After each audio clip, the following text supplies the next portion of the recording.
Okay, so we're going to look at polar graphs today. It's one of my favorite lessons. I love today because my math nerd's going to come out.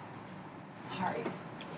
So a couple of things that you're going to do today. You're going to determine the maximum R value, which is going to help you with your viewing window and find your range of these graphs. And then we're also going to look at the symmetry of the graphs. Fortunately for you, I'm going to let you use your calculator the whole time. And so, make sure that you have that ready and available. So let's talk about symmetry. So I'm going to use the same point each and every time. We're going to be symmetric about the x-axis. And remember, the x-axis is the polar axis.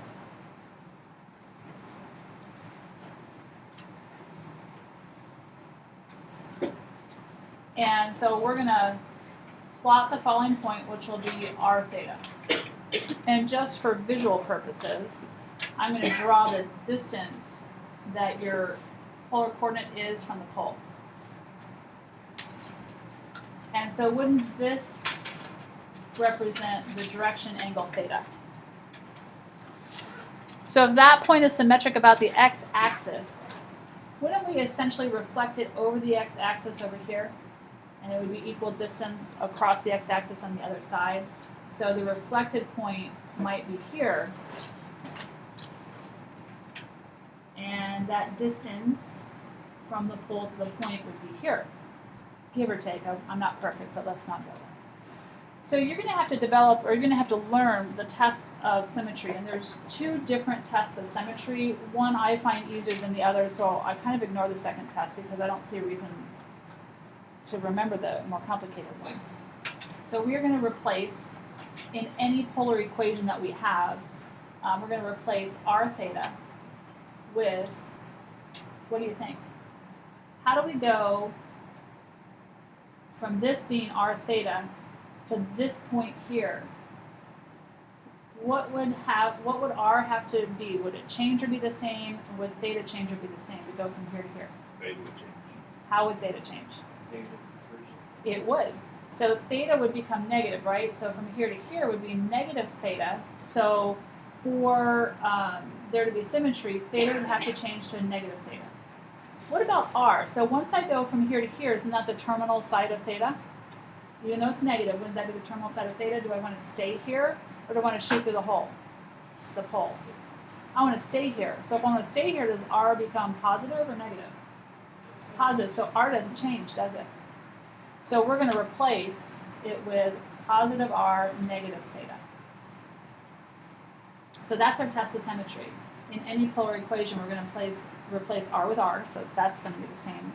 And we're going to replace theta with negative theta. And then if we get the same exact polar equation, symmetric to the x-axis. Let's talk about the test for symmetric about the y-axis. So here's that same point, r theta. Again, here's its distance to the pole. And again, this is theta, whatever that might be. This time, if I'm symmetric to the y-axis, I'm going to reflect it over the y-axis and be the same distance on the other side. So I would be, give or take here. And this would represent my distance from that point to the pole.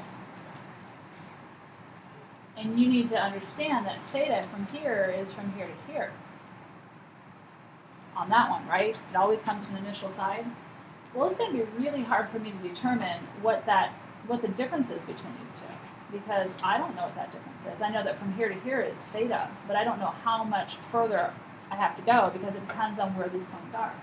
If this point is here, then that point will be there, and the angle between the two vectors, if you will, would be smaller than if this point were here and then the other point would be there. Now the angle becomes much bigger. So instead, I propose that we extend this line out this way. Because our test of symmetry for the y-axis, we are going to replace r theta with what? What's my theta going to be? Do I want to go positive or negative theta? I mean, I could do, 180 minus. that's the more complicated way. Couldn't I still go a negative theta this way? Because technically this one and this one should be the same directional angles, but this one would be negative. So if I do a negative theta here, so change theta to its opposite. So if I do a negative theta, do I want to stay here or shoot through the pole? Because I'm trying to get to that point.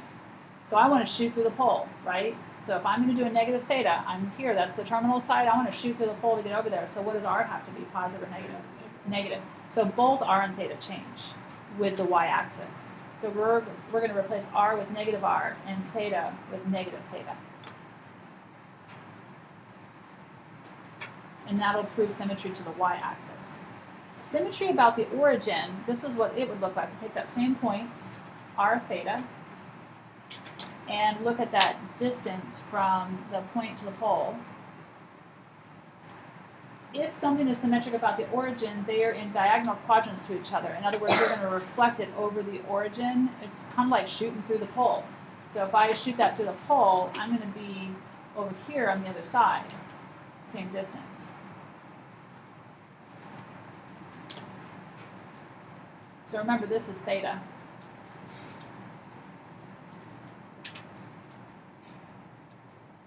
And technically that's theta plus pi, but that's the more complicated way. So let's just talk about how else can we get over there. So we're going to replace r theta with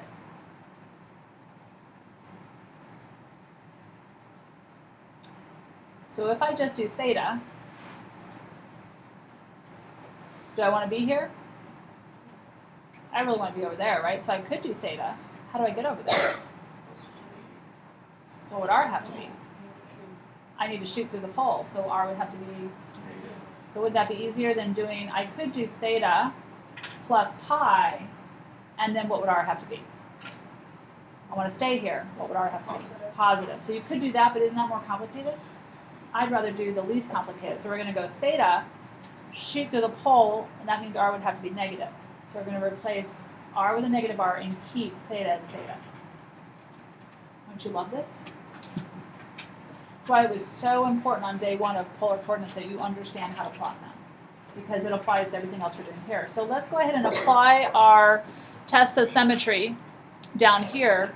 And so because I am going to allow you to use your calculator, the purpose of the tests of symmetry are really there for you to graph. If you're graphing by hand and I determined a point, it lessens my amount of points to graph, because if I can determine symmetry, then I can reflect that point across the x-axis or the y-axis or the origin to determine sister points. And it just lessens my amount of work with my graphing.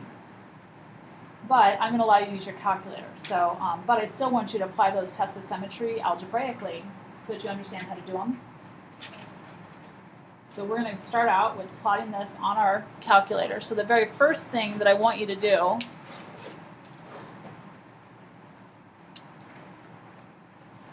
so there we go. So now you should be able to see both my calculator and everything else. I want you to check your mode. So when you check your mode, you need the function to read pole.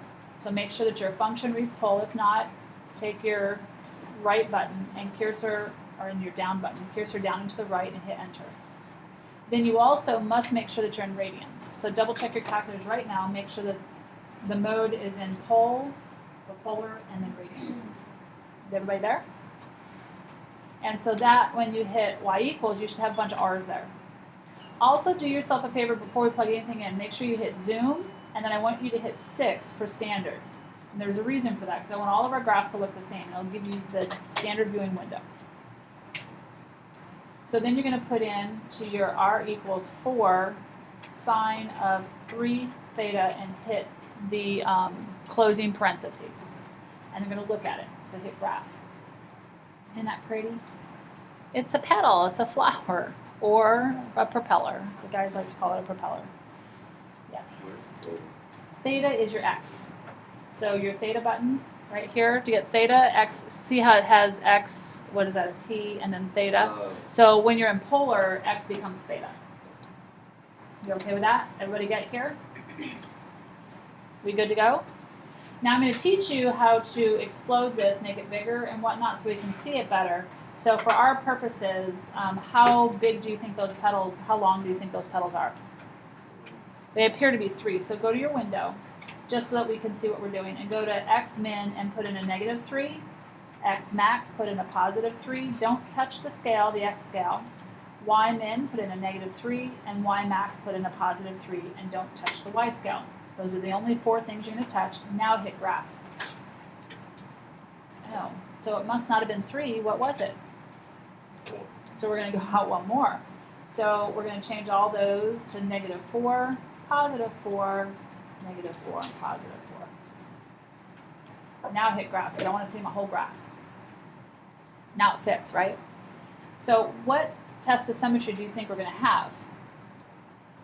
If I cut it where the x-axis is, does that cut it directly in half to where the top folds down exactly over the bottom? No. Nope, so it's not symmetric to the x-axis. What about the y-axis? Yes. Yeah, the left is going to fold perfectly over onto the right. So this is symmetric to the y-axis. What about the origin? You're going to look on the diagonal for the origin. Does the upper left diagonal over here look like the lower diagonal down here? Nope, and neither is it here. So it is not symmetric to the origin. It is not symmetric to the x-axis, only the y-axis. So we are going to apply. I'm going to move my calculator out of the way. Well, first of all, before we apply it, let's graph this. We're just going to sketch it. I'm not going to make you be perfect, but you do need to realize that those petals were a length of 4, right? So I expect to see that at least.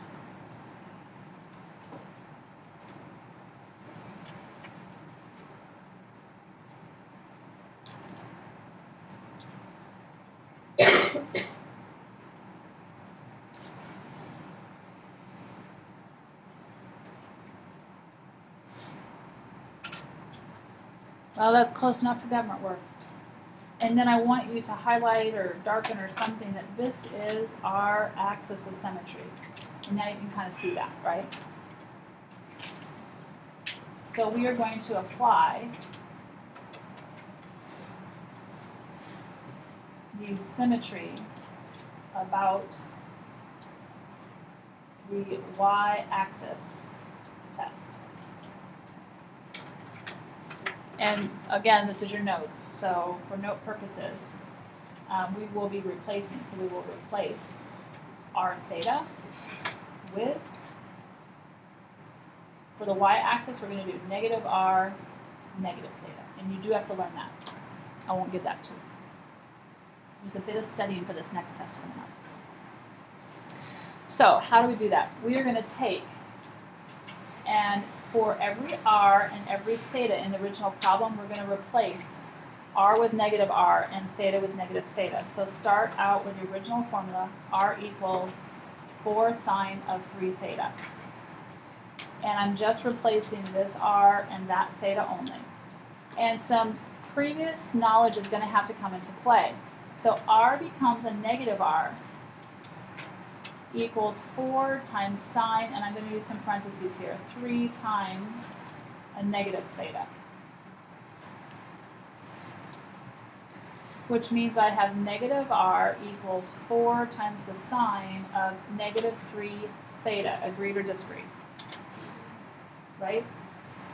Do you recall your even and odd functions from 5-1? Let's just do sine of, it doesn't matter that it's 3 theta, it could be sine of any theta. But the sine of -theta equals, do you remember what that equals?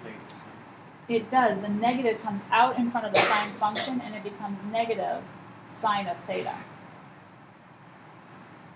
This is one of your even and odd identities that you had to learn back in 5-1.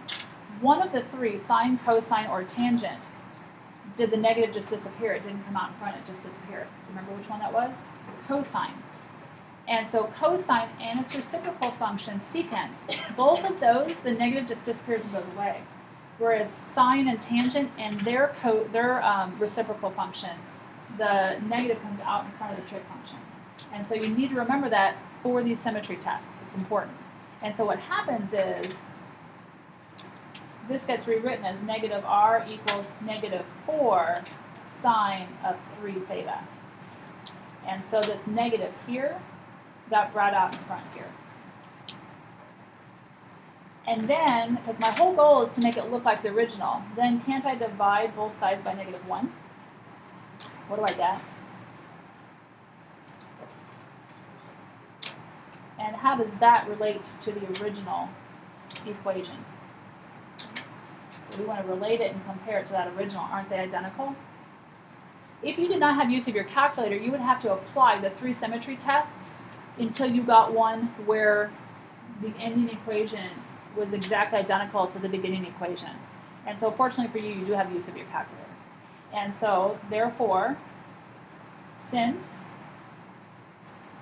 this is the same as the original, the graph is symmetrical to the y-axis.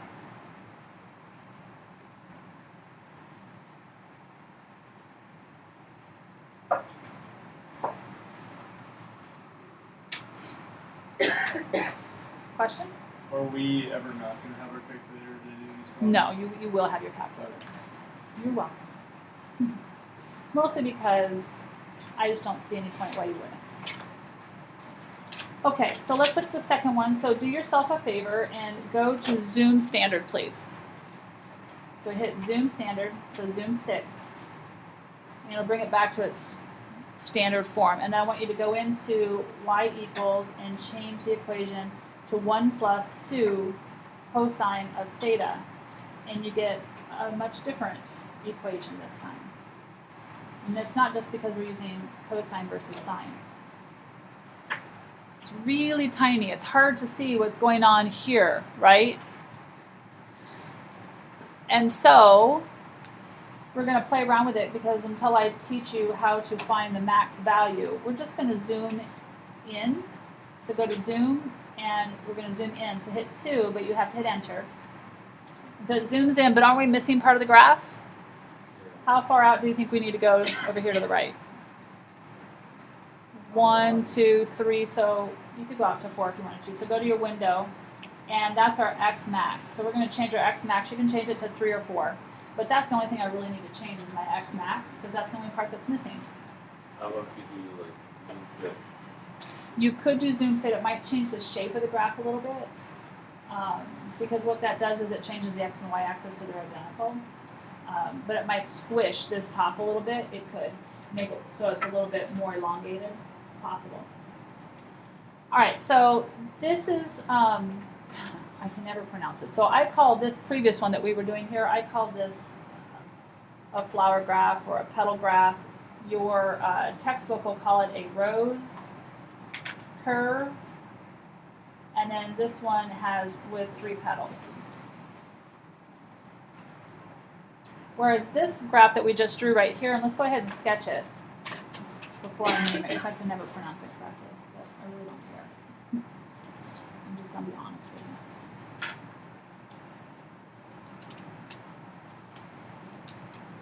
So this goes out to 3, right? So 1, 2,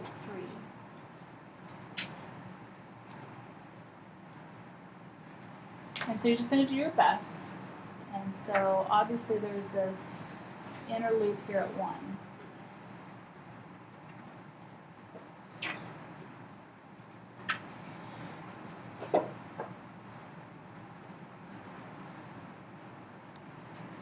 And if you take the inner loop away, it almost begins to sort of kind of look like a heart shape that's occurring.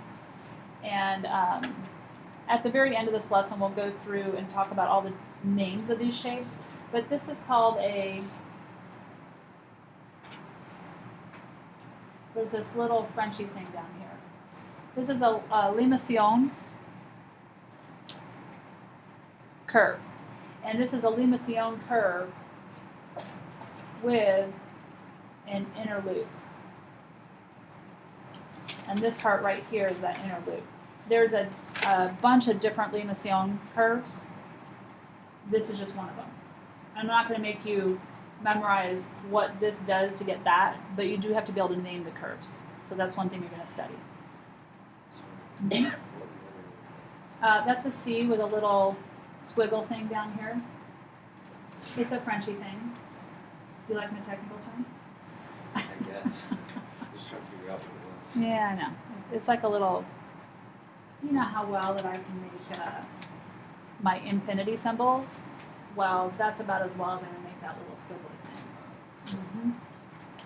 Artistry is not my forte, which is why I love this so much, because the calculator is doing all the art for us. All right, so let's go ahead and look at the symmetry to this graph. If I lay my ruler right here at the y-axis, is it symmetrical to the y-axis? X-axis? Yes, most definitely. What about the origin? Definitely not, right? The upper diagonal and the lower diagonal are not identical. All right, so this is only symmetrical to the x-axis, so we're going to put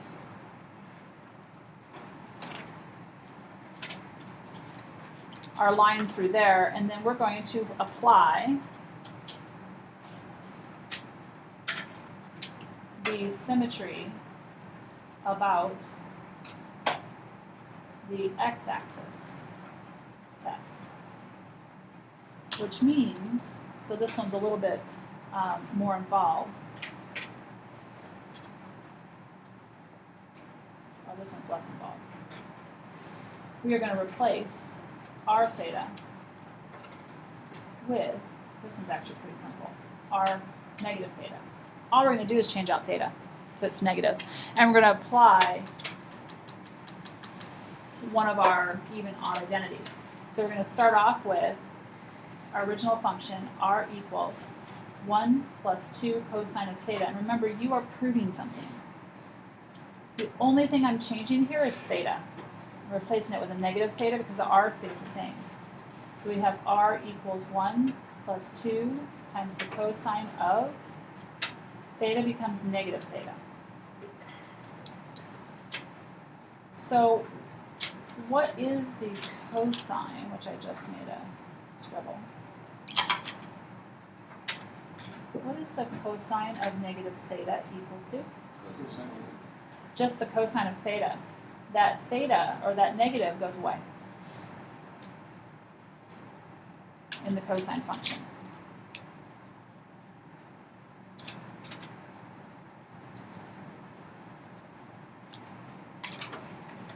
And so this quite simply just becomes r equals 1 plus 2 cosine of theta, because I can replace cosine of theta with cosine of negative theta with cosine of theta. And this is our resultant equation. How does it compare with the original? It's the same. So therefore, since this is the same as the original equation, the graph is symmetrical to the x-axis. And again, without use of your calculator, you would have had to go through the 3 different tests of symmetry to see which one or ones worked, because you'd have to try all 3, because there are some graphs that are symmetrical to all 3. So once you find one, it doesn't mean you're done. One and done. All right, so can we flip it?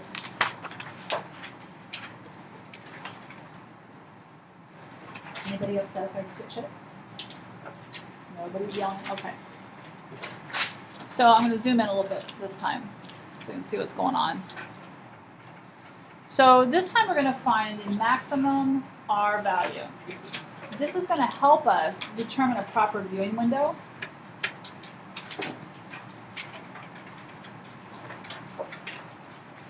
So it helps us determine a proper viewing window. It also helps us find the range to our graphs as well.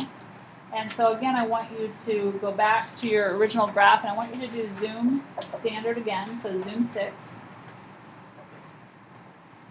And then you're going to go into y equals and clear that out. And I want you to put in 2 plus 2 cosine of theta.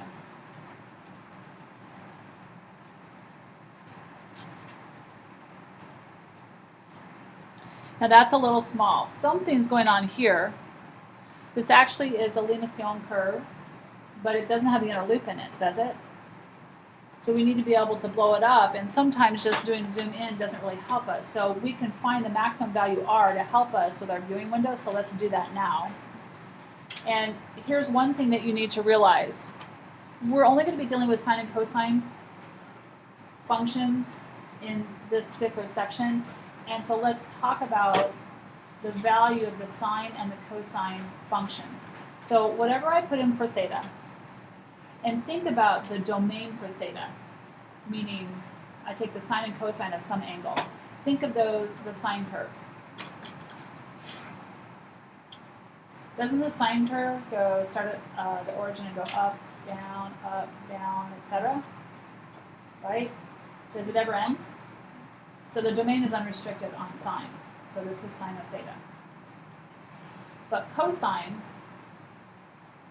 starts up here, and it goes down, up, oops, I missed it, down, up, you get the idea, down, up, down. Yeah, again, is there any restriction on theta for cosine? It doesn't go infinitely right and left for theta? So the domain for sine and cosine is unrestricted. But what about the range for both of these? The range is restricted. What's the highest range value for both of these? 1, and what's the lowest? -1.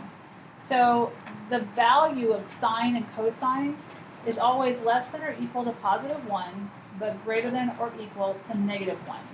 So using that knowledge of the normal sine and cosine curve, that's going to help us find our maximum R value, because R is our output. Theta is our input. We can input whatever we want to for theta, but we're only going to get, technically, we should only be getting an output if it were just plain cosine of theta of 1 and -1, somewhere between there.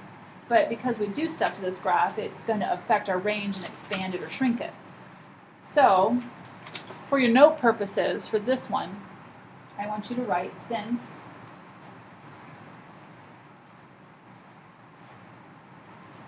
the cosine of theta is less than or equal to 1 and greater than or equal to -1, we are going to do the following. So we're going to take this, and instead of cosine of theta, we're going to replace cosine of theta with the whole function value. So we've got 2 plus 2 cosine of theta is less than or equal to and greater than or equal to. And then on the right side, we're going to take the same thing here, but instead of the cosine, we're going to replace the cosine on the right and left with these values that we know it's restricted to. So for instance, on the right, I'm going to take this 2 plus 2, and I'm going to use parentheses for the cosine of theta. But the right restriction, the upper restriction, means that cosine of theta, the most it can be is 1, right? Whatever theta is, the most cosine of theta can be is 1. So we're going to run it through here. And what do I get? 2 plus 2, I get greater than or equal to 4.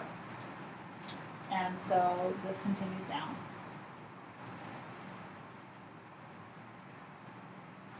But then we still have to consider the left side. So we're going to do the same thing on the left side, but this is the lowest restriction. So 2 plus 2 parentheses, what's the lowest value that the cosine of theta could be? No, lowest value is -1, right? And we get that from this. We got the 1 from here. So all you're doing is taking the function and you're inputting those restricted values, -1 on the left, 1 on the right. And on this one, I get 2 plus a -2, which gives me a value of 0. Can't I replace 2 plus 2 cosine of theta with R? That's what R is. It's that function for this particular problem. So R must be between these numbers. So the maximum absolute value of R, what's the bigger of the two numbers here? 4. And what's the absolute value of that? So therefore, the max absolute value of R is equal to 4. I will also tell you that the range of this graph that we have here, the range of this graph is going to be from 0 to 4. Now it's not going to look that way, but remember that we're in the polar coordinate system. We're not in the rectangular coordinate system. And R is a directional, it's a directed distance. And so it's not always what it appears to be. So this is going to help you find your range of your functions. So let's go to our window. And since my max value is 4, typically for my x values, I'm not going to touch any of my thetas. I'm just going to touch my x min and max. Typically, I'm going to change my x min to -4 and to +4. You could follow your range here and go from 0 to 4, but I don't typically do that. I'll do a y min of -4 and a y max of 4. So I just use that max r value and change my x min and max using that value of a positive and negative. And now when you hit your graph, now you can see what's going on here. This is a dimple. It is not touching the pole. So this is called a Lima-Sion curve. And it's kind of looks like it's looking like a heart shape. So they call it a cardioid. Actually, this one's not a cardioid because it's not at the pole. So we're going to call this one a dimple. So it's a dimple Lima-Sion curve. Cardioid would actually be at the pole, that dimple right there, which we'll see one here shortly. All right, so that max value just helps us with our window and with our range. So let's go ahead and hit zoom standard again. Zoom standard 6. So we're back to that. And then go to y equals and clear that out, and now put in 3 cosine of 2 theta. So your 2 theta should be in parentheses. Hit graph. It's a fun one. Isn't it pretty? It's a flower graph, or they like to call it a rose curve with how many petals? 4. I'd like to blow that up. So rather than try to guess like we did before and we guessed wrong, true, we're going to find the max R. So we're going to do the same approach. So again, if I were using sine, I'd do the same thing. So since cosine of theta is less than or equal to 1 and greater than or equal to -1, we are going to take the function right here that they gave us, and instead of cosine of theta, we're putting in the middle there 3 cosine of 2 theta. Doesn't matter that it's 2 theta. It could be 10 theta, and I'd still be using, bless you, 1 and -1. And so then we're going to do less than or equal to. Take this same function, 3, instead of cosine of 2 theta, you're just going to have parentheses. And then over here, we've got greater than or equal to. And we're going to take this function again, but over here, 3 parentheses, because I'm taking the trig function out of the function. And on the right side, we're replacing any trig function with 1. And on the left side, we're replacing any trig function with -1. So what do I get on the left? -3 less than or equal to 3 cosine of 2 theta less than or equal to, and I get a +3 on the right. And so then I can substitute out the function for r. So that means that r is less than or equal to 3, greater than or equal to -3. So this will give me my range right here. It also gives me my R max. And so this time I've got 2 numbers that are the same. Well, what's their absolute value? 3. So therefore the max absolute value of R value is equal to 3. And then this particular graph is a rose curve with how many petals? 4, with 4 petals. So let's apply our R and see if we can get a nicer looking graph. So go to window, what are you going to do?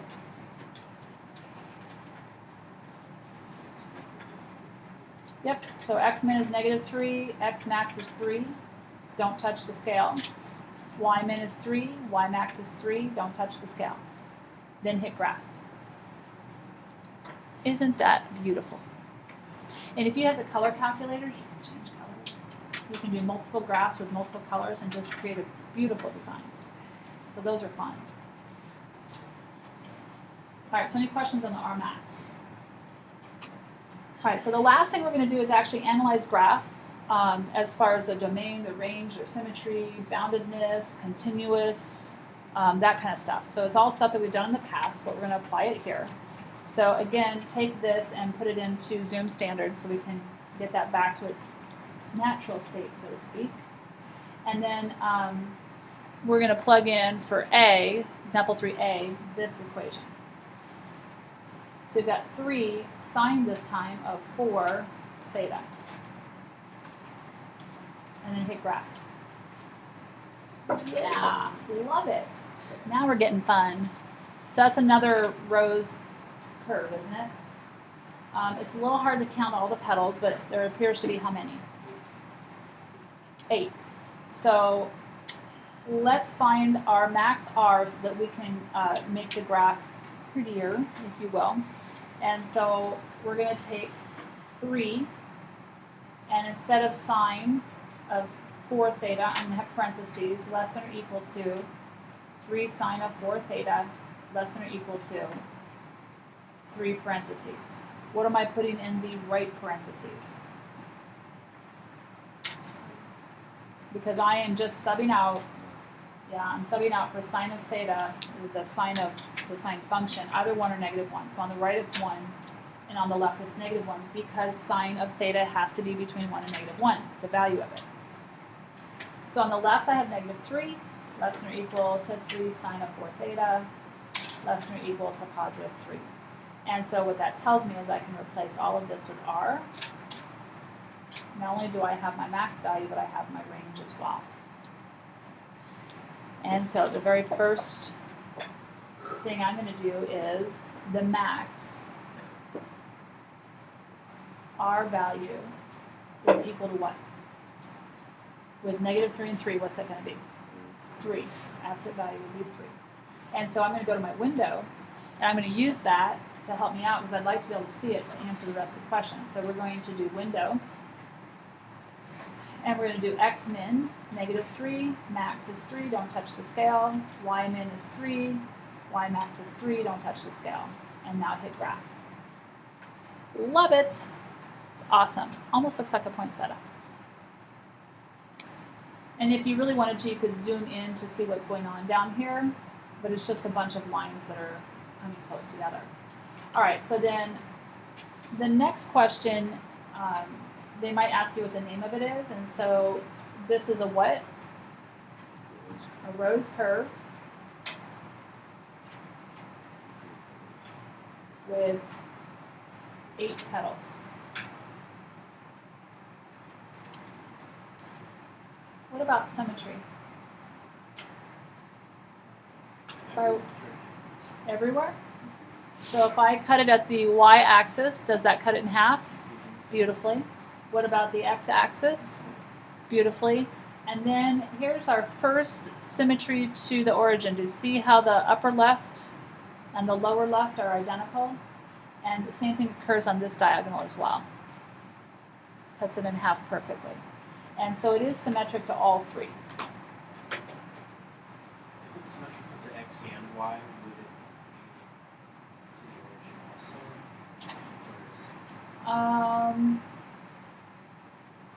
It's possible. I'd have to look at a particular graph and just double check, but typically if it's to both, it should be. I'm trying to think if there's one where there's not. We'll have to see if we come across one.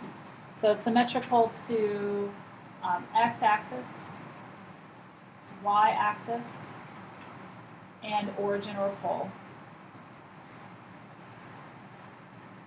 Then we need to talk about domain and range.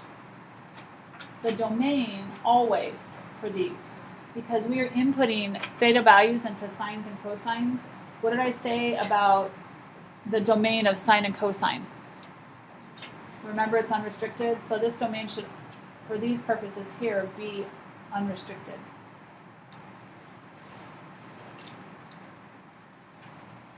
What did I say the range was going to be?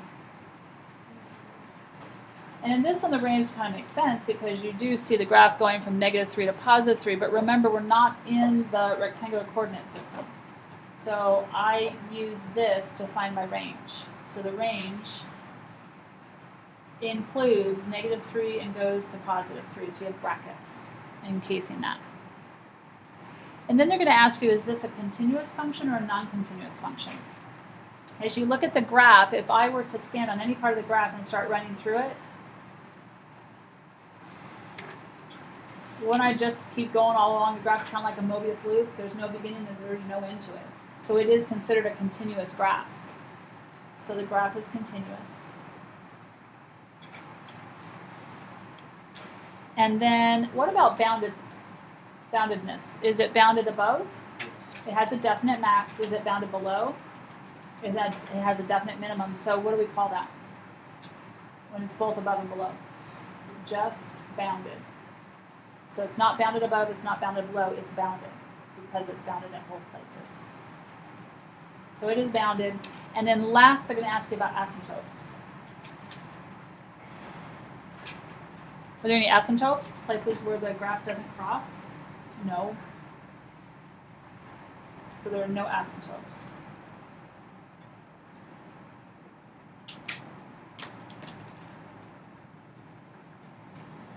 All right, so let's look at graph B.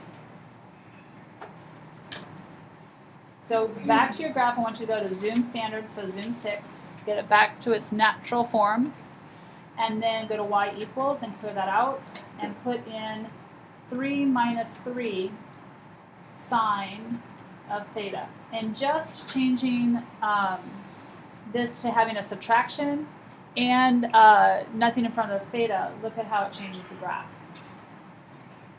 What kind of graph do you think that is? It's that Frenchy one, Lima Sion, right? And so it's helpful to be able to zoom in because there are several different types of these, and I'll go through them at the end if I have time, which I should. So let's find R, because it's going to help us zoom in properly. So I'm going to take 3 minus 3 parentheses for the sine, less than or equal to 3 minus 3 sine of theta, less than or equal to 3 minus 3 parentheses for that sine. So what am I putting in the right parentheses? +1, and the left parentheses, -1. And so run it through the math, we get 3, -3 times a -1 is a +3, less than or equal to 3 minus 3 sine of theta, less than or equal to, this gives us 3 minus 3. So I actually get a 6 over here, less than or equal to 3 minus 3 sine of theta, less than or equal to 0. So I can replace, Does that make any sense? I know, don't worry about the inequalities. We're going to ignore those inequalities.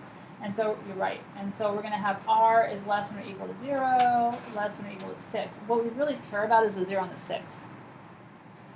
So based upon the 0 and the 6, what is the max R value? Yeah, the bigger the two numbers is 6, its maximum value, or its absolute value is 6. So, and technically my range is going to go from 0 to 6. And I realize that you're looking at that graph going, but it's down here at -6. Remember, we're in the polar coordinate system, and a negative in the rectangular system does not mean the same as a negative in the polar coordinate system. When R is negative, it's a directed distance. It depends on what theta is, right? It depends on where R ends up. So just because it looks like we're in a negative quadrant from our old thinking patterns, that doesn't mean anything. So this is why we're going to use this to get to our range. So let's change our window first and foremost. So x min is going to be -6. X max is 6. Don't change the scale, -6 and 6. And then hit graph. Now that looks like a heart, doesn't it? And notice that this time it's not dimpled because it's identical to a dimpled one, but where does the dimple occur? At the pole, which means that this is called a cardioid. So it's the difference between the dimpled one that we saw before, which was in example 2a, and this one is, and notice that this one's facing north, So they can go north, south, east, west. But the dimple starts and ends at that pole. So then step 2, it is a limacion, and it's called a cardioid. You might want to put a note there, the cardioid, the dimple's at the pole, that's why it's the difference between the cardioid and the dimple one. What about its symmetry? All one or nothing. Right here, correct? So at the y-axis. So this one's only symmetrical at the y-axis.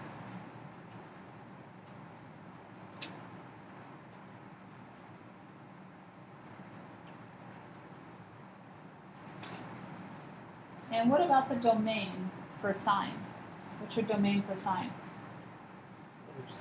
Unrestricted, so negative infinity to infinity.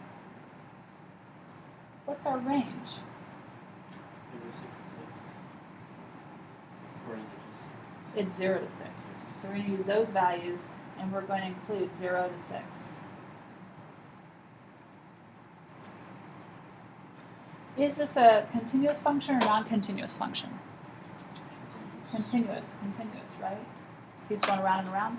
So we have continuous. And then is it bounded, unbounded, bounded above, below? Does it have a definite max? Yep. Definite minimum? Yep. So it's bounded. And then what about asymptotes? None, right? There's no place at which the graph kind of just approaches. So there are no asymptotes.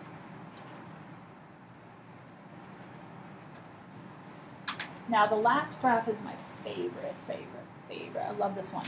And this graph becomes more fun as you mess with the window. So it's extremely important that you start out originally with zoom standard. So do zoom 6. So get this back to its natural state. And let the fun begin. So clear that out, and you're just putting in a theta. It's so simple. Put in a theta and hit graph. That's not even the fun part. Isn't that cool? But that's not the fun part. We have no ability to find R max or min on this one. R max on this one because there's no sine or cosine.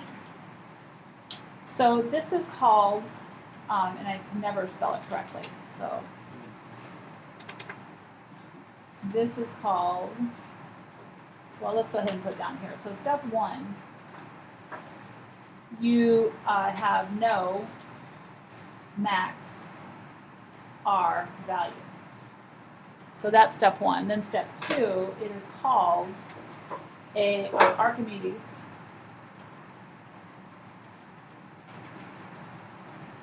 spiral.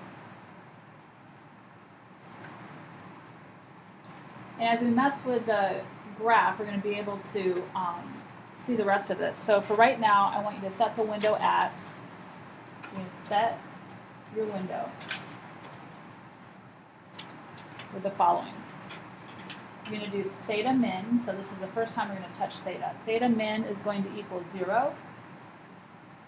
Theta max is 45, because I said so. And theta step, we're going to put at 0.1. And then we're going to do one more thing, but let's do that first. And magic appears. So we get theta min is going to stay at 0. Theta max, you're going to change from 6. Look what happens when we go from 6 to 45. So that's quite a bit of an increase. And then your step, we're going to change to 0.1. And just watch the graph appear. I love it, love it, love it. It's awesome, right? So as we zoom out on this, you start to see that, is this bounded at all? Isn't it going to keep going around and around and around? So let's zoom out once on this. So then you're going to then zoom out. And you're going to have to hit enter. So you're going to zoom out. So 3. And you have to hit enter. And look at the fun. I love that, love that, love that. Awesome. And then you can play around later with, changing theta and see what happens when you increase or decrease theta. What did you change your step to? My step was 0.1. So before I zoomed out, so go back to zoom standard. Go back to zoom standard, and you should have a theta min of 0, theta max of 45, and a theta step of 0.1. And then from the graph there, you hit zoom out. It starts to look like crop circles, right? All right, so let's answer some more questions about this. The theta. Okay, 0 to 45. Okay. Right? And you can mess with that 45 as well, and it'll change what that graph looks like. And then, so what's the domain? The domain is unrestricted because I can put anything I want to in for theta, right? So the domain is negative infinity to positive infinity. What do you think the range is? First of all, this is continuous, but is it bounded? No, it's just going to keep getting bigger and bigger, bigger and bigger, wider and wider, right? So the range is unrestricted on this one. There is no sine or cosine on this. So the range is unrestricted as well. And that leads us to, is this continuous? Yes. There's no beginning or end. Well, technically there's a beginning. Is it bounded? No. There is not a definite max and there is not a definite min, so it is not bounded, so it is unbounded. And then 5, it has no symmetry. Mostly because of this right here. That right there creates no symmetry. If you look at the original graph with the standard setting, it had no symmetry, and it's not going to. So Archimedes' spiral has no symmetry. And then it has no asymptotes.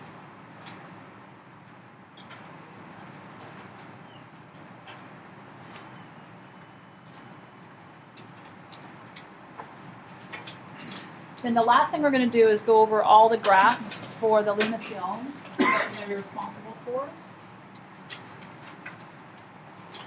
So you might need another piece of paper.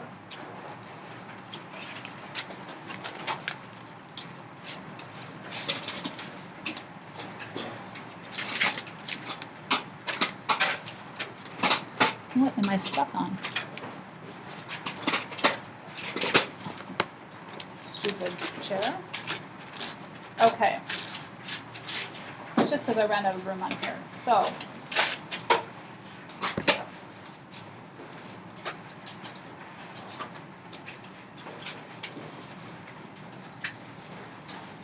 these are your different limitación curves.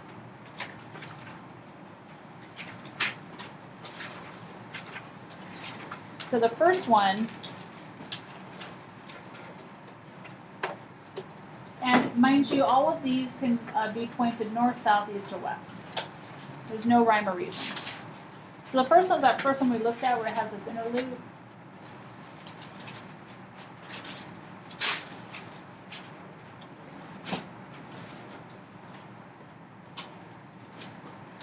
So this is a limitación, they're all limitación with an interlude.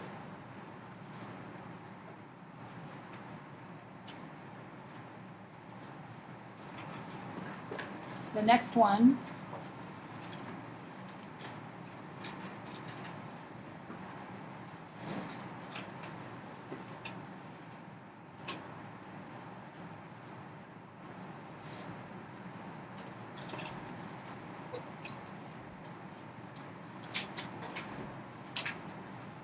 this one, if it has a dimple at the pole, oops, I'm a little off, kind of looks like a heart, then this is a cardioid. Obviously, I'm not the best artist, but you get the idea. But the key right here is that the dimple is right here at the pole. And so then let's draw the dimpled one.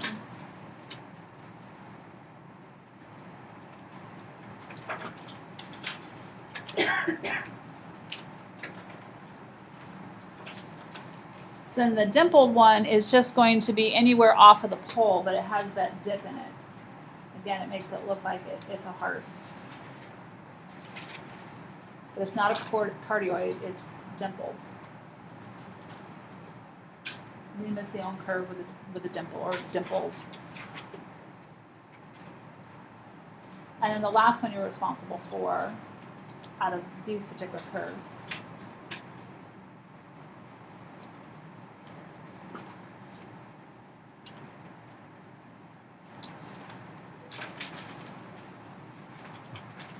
This one's kind of weird. It's it doesn't have a dimple. It doesn't have an inner loop. It just kind of looks